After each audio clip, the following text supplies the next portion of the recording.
शाळेच्या प्रांगणात वाजणारी सकाळची घंटा, वर्गात होणारा अभ्यास आणि त्या प्रत्येक क्षणाला आकार देणारे शिक्षक, त्यातलेच एक तेजस्वी नाव गजानन दत्तात्रय कुलकर्णी सर.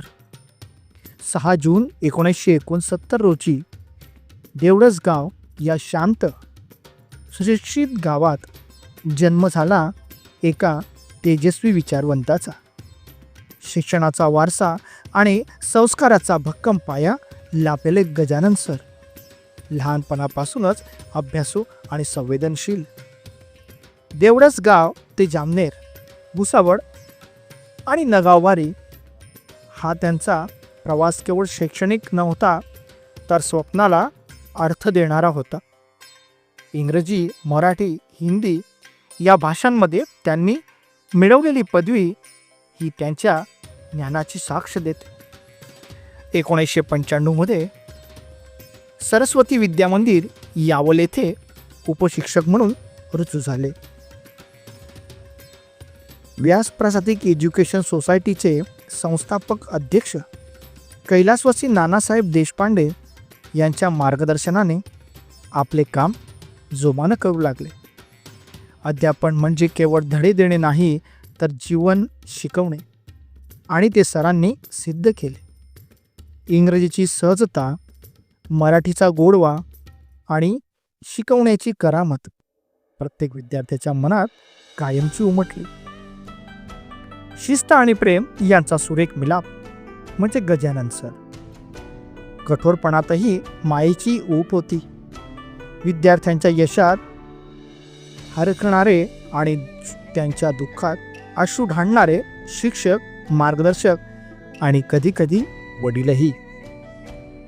श्रद्धाताईंचा सहवास लाभल्यानंतर त्यांच्या आयुष्याला समृद्धतेचा नवा अर्थ मिळाला.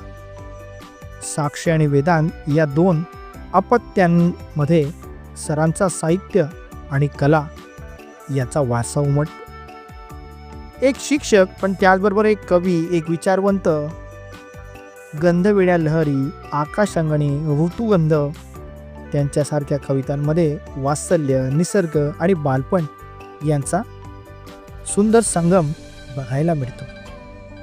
भालचंद्र नेमाडे, ना. दो. महानोर यांसारख्या दिग्गजांचा सहवास लाभलेला सरांचा साहित्यिक प्रवासही तितकाच प्रभावी.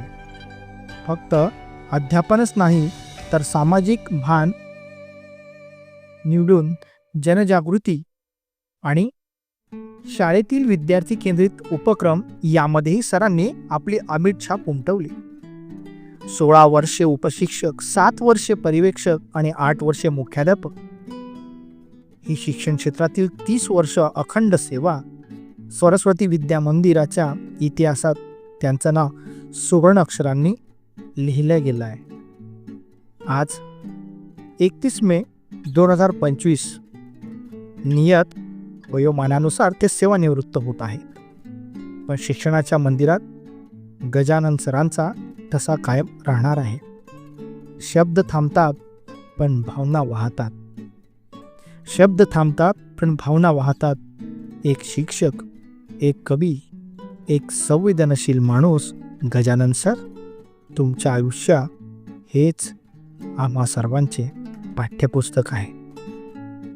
सर, पुढील प्रवासासाठी मनपूर्वक शुभेच्छा.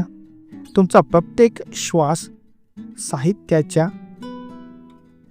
संस्कारांचा आणि शिक्षणाचा सुगंध देत राहो या सदिच्छा. धन्यवाद.